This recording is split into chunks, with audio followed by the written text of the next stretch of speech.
palabra ahora a Nacho Levi, educador popular, comunicador, militante del movimiento La Poderosa, que nuclea además a 114 asambleas de base en América Latina, impulsor de cooperativas autogestivas y de diversas estrategias para la inclusión, y además editor de la revista La Garganta Poderosa y coordinador del área Poder, Comunicación y Territorio de Claxon.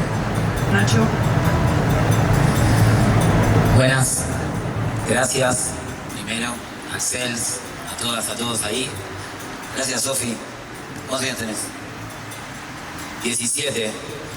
Yo creo que esto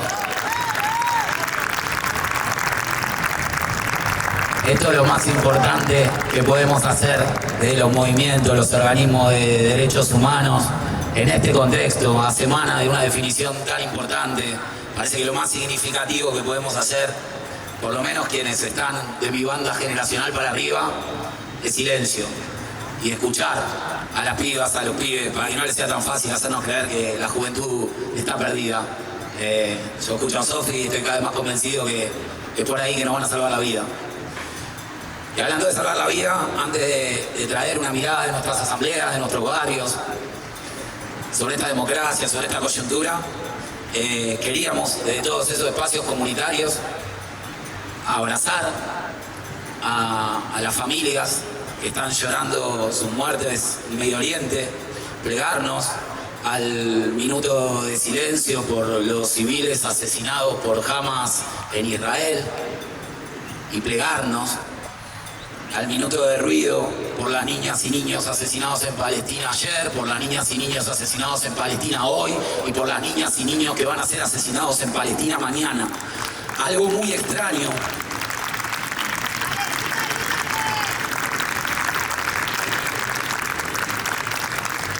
Algo muy extraño está pasando comunicacionalmente con eso, ¿no? De golpe pareciera ser que para ser más empáticos o más sensibles frente al dolor de las familias de los civiles asesinados en Israel por Hamas, uno debiera callar o naturalizar que están matando mujeres y niños y niñas en Palestina hoy, ahora, mientras nosotros estamos acá, y mañana también. No basta un minuto de silencio, estamos a tiempo de hacer un minuto de ruido para que no los maten y que no nos puedan confundir tan fácil, que no nos puedan decir antisemitas porque no queremos que conviertan Gaza en un cementerio de niñas y niños.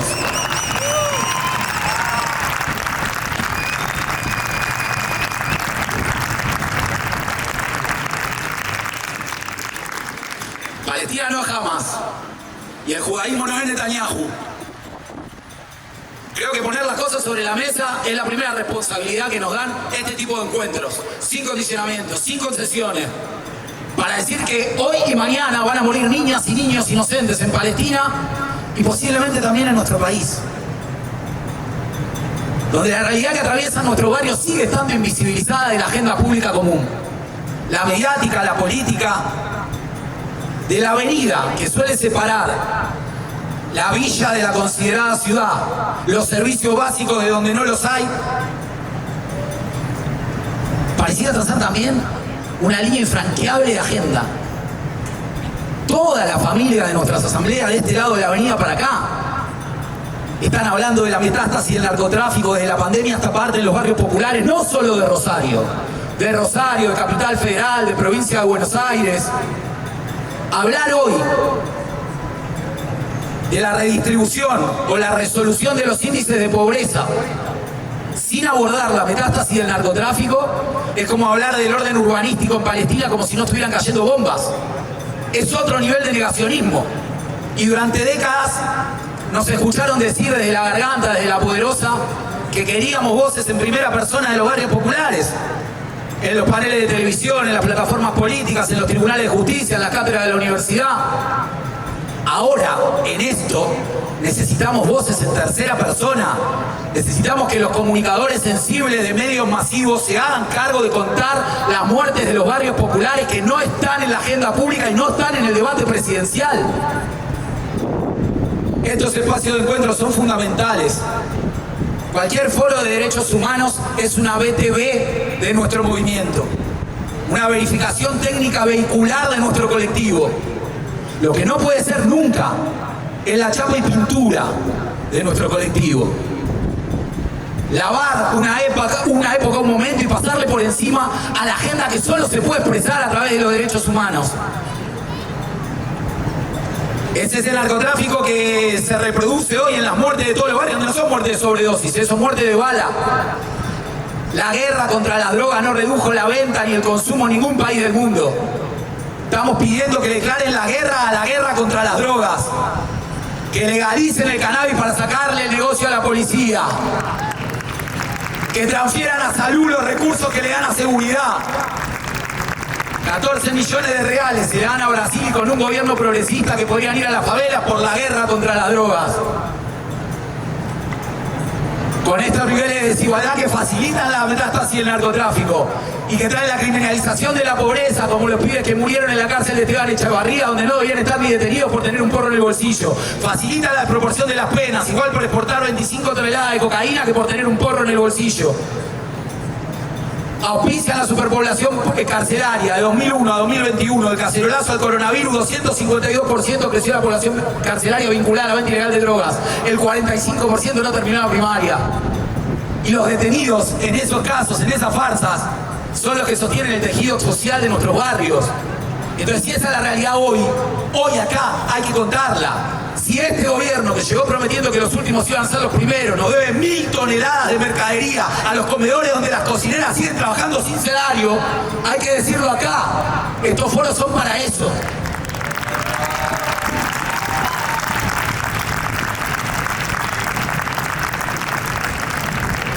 Y no es un tema de agenda, no está en el debate presidencial y nos expone a una autocrítica de quienes formamos parte de todo este universo que está acá, del CEL, de la Poderosa, de los compañeros que acompañan el panel, de los que están ahí sentados. Todos nos conocemos de la calle, todos nos conocemos de la lucha, todos nos conocemos de los barrios, nos conocemos de la Plaza de Mayo, nos conocemos ahí.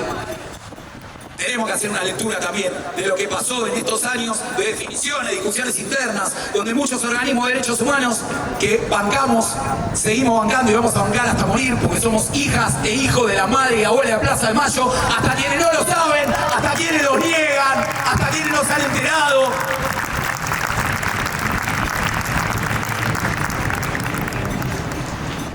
Pero la cercanía de determinados organismos a las estructuras de gobierno, a la política partidaria, erosionó también a nuestro sector.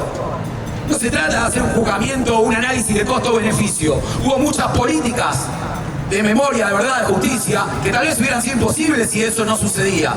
Pero al haber sucedido eso, perdimos ese guarray inmaculado que eran los organismos de derechos humanos o el pañuelo de las madres, aún en aquellos barrios donde había una hostilidad a las políticas de derechos humanos. Tuvimos un costo en esa erosión. Y también los movimientos sociales. Las organizaciones populares que acompañaron un gobierno para no hacerle el juego a la derecha, creyendo que había un margen de acción para que mejoraran los índices en los barrios, y no sucedieron, pero quedaron dentro de la órbita del gobierno, también se hicieron fácilmente demonizables por transferirles hechos de corrupción, contradicciones de gestión, la ineficiencia, la inoperancia, etc. Entonces, con los organismos y los movimientos sociales debilitados por el emparentamiento con la partidocracia, jamás vamos a regar la antipolítica, jamás vamos a juzgar las decisiones políticas de colectivos tan soberanos como el nuestro, pero sí nos forzamos a pensar cómo reconstruimos, como decía el compañero brasilero recién, desde nuestro sector, esos diques de derechos humanos más allá de todo, más allá de lo que sea, que defiendan la agenda del territorio en este momento, porque los pibes que están intentando salvar las madres que cocinan en nuestros comedores, son pibes que están en riesgo hoy, en barrios que tienen un tiroteo día por medio a 15 cuadras de la jefatura de gobierno y a 15 cuadras de las principales redacciones de los medios nacionales del país, y no está en ningún lado. Esta es la agenda que estamos obligados a traer porque es la nuestra y es para eso que nos quedamos afuera. No porque no creemos en la política partidaria. Somos hermanos de los compañeros que están acá. Celebramos la valentía de Juan Grabois para instalar una representación que si no hubiera estado en las elecciones dentro del marco institucional.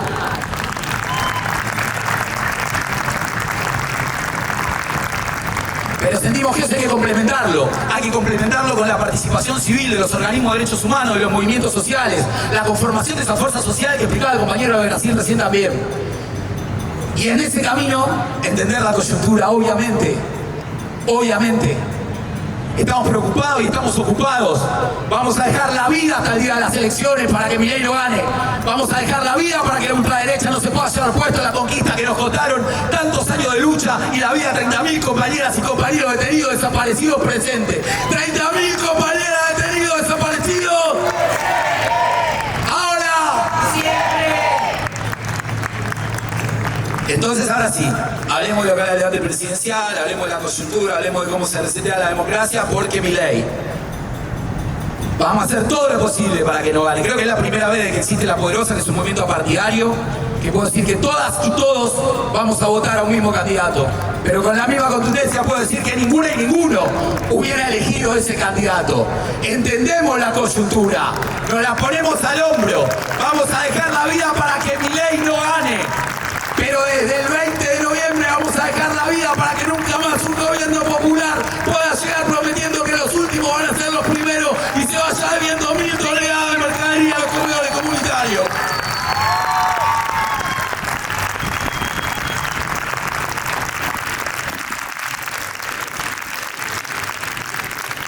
El espacio de la autocrítica nos invita acá a no cerrar el triángulo Milei, rico, facho. ¿Qué nos pasa? Milei, rico, facho. Milei, rico, facho. Esa triada nos desliga de toda responsabilidad. O sea, nuestro sector no hizo nada mal. ¿Qué teníamos y qué no tenés? ¿Por qué tenías juventud que hoy no tenés? Sofi lo explicó bastante bien, con una elegancia que yo no tengo. En las bases, en los barrios. Viejo! ¿Cómo puede ser que ganó Milei ahí en la villa? Pero primero explicame cómo puede ser que ganó Milei en los barrios donde toda la gente fue a la facultad. ¿Cómo puede ser? Eso es inexplicable, pero es un voto facho. Soldati es un voto facho. Soldati no hay un voto facho. Facho es creer que Soldati hay un voto facho. Si no tenés una respuesta, porque creo que nadie la puede tener en este escenario, ni la tiene sería un caradura si no hubiéramos llegado hasta acá. Regulamos un poquito entre las preguntas. Tanto hablamos de Acción Popular, Paulo Freire, nos ponemos la remera. La pregunta: ¿cuándo fue la última elección que le cambió la vida significativamente a las vecinas y los vecinos de los barrios populares? ¿Cuántos años para atrás tenemos que ir para que esa lucha de la que hablaba Sofi encuentre una respuesta del Estado de un gobierno popular? Y si vamos para atrás, hasta el 2001, ponele, que nuestro país pasó todos los matices. ¿Es verdad que en un país de 40 y pico de millones de habitantes seguimos revolviendo un bol con los mismos 40 o 50 nombres? ¿Es verdad que la mitad de nuestros compañeros, compañeras, compatriotas están por debajo de la línea de la pobreza? ¿Es verdad que la inmensa mayoría de las familias que conforman nuestras asambleas sienten que no tienen nada que perder? ¿Es verdad que las grandes corporaciones mediáticas actúan como brazo literario o informativo de las grandes corporaciones económicas? Todos lo sabemos. Y bueno, respondiendo a esa pregunta, me parece que ya no quedan tan lejos las respuestas. Ahora, si aún así quisieran que diéramos nosotros la respuesta, nosotros les pediríamos que la fueran a buscar a la Quinta de Olivos, que fue donde la dejamos cuando Ramona dejó la vida intentando denunciar la falta de agua, y las compañeras y los compañeros salían a hacer las postas de salud que no garantizaba el Estado, y entonces nos recibieron como si fuéramos los zapatistas, con una carpeta propositiva hecha por las mismas compañeras que siguen cocinando en los comedores, y hasta el día de hoy estamos esperando respuesta. Entonces por ahí están ahí esa respuesta. Además de la ineficiencia de los gobiernos populares, de la corrupción inadmisible de los gobiernos populares y de la falsa idea de domesticar a la juventud. Eso es un error. El juego de la derecha. No, si la represión es de Bernie, no, el juego de la derecha. Si la represión es de Garcioni, no, el juego de la derecha. ¿Cuál la derecha gobernar como quiere la derecha por si viene la derecha? A la juventud le estamos hablando, le necesitamos crítica, porque cuando Milei se saca una foto, sube un dibujito, abrazándose un pato, como si no hubiera dicho 48 horas antes que ponía bombas en los jardines de infantes, 2 días después te dice que tiene 90% de coincidencia, no solamente te está diciendo que te miente, te está diciendo que hace con vos lo que quiere, que te manipula a ese nivel. Entonces necesitamos de una juventud crítica. En realidad necesitamos darle espacio a esa juventud crítica. La mejor respuesta que escuché de uno de los compañeros que había votado a Milei, jovencito, en uno de los barrios, bueno, si todo lo que dicen es verdad, esta va a ser la primera vez que me caga. Hay que dar espacio a los que no cagaron a nadie, vienen luchando desde hace rato, desde hace mucho tiempo, desde abajo, desde atrás. Hay que dejar desde el progresismo de impugnar a los sectores populares. No, nosotros tenemos un centro cultural en el barrio no sé dónde, y el vecino del barrio cultural te dijo que seguridad, quiere seguridad. Si como las compañeras quieren llegar vivos a casa, los compañeros de la 21 quieren llegar vivos de la cancha de Huracán, los compañeros de Bajo Flor quieren llegar vivos de la cancha de San Lorenzo. No estaba mal que pidan seguridad, una seguridad democrática. hay que poder escucharla, porque este quilombo que tenemos de muerte cotidiana en los barrios populares no se arregla solo haciendo escuelas, ¿eh? Tampoco se arregla solo mandando al ejército, ni con retórica progre, ni con marketing punitivista. Esto requiere un compromiso real, con una discusión que es compleja, que mientras no la demos no la vamos a resolver. Entonces esto tiene que estar en la agenda de Sergio Massa, tiene que estar en la agenda de Sergio Massa hoy, porque las muertes en los barrios populares son hoy.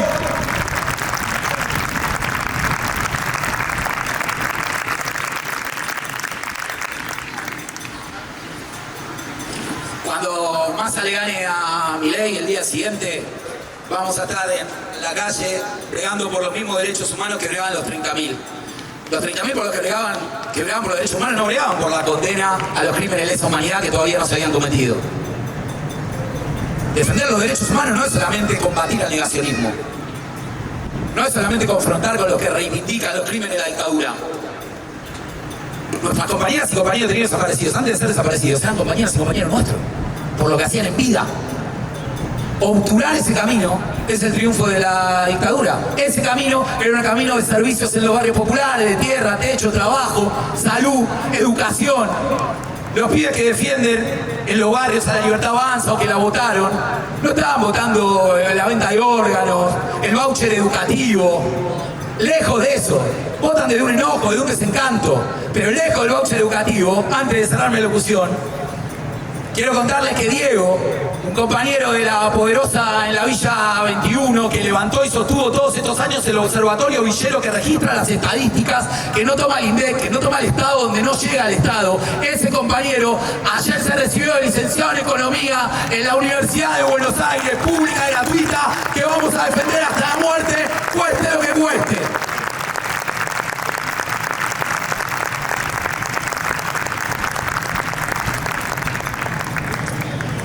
No decimos que se vayan todos, pero necesitamos que se corran muchos para dar paso a esta juventud que es una juventud hermosa, que no es pasiva, que no es domesticable, que es una juventud poderosa, combativa, imparable. Gracias.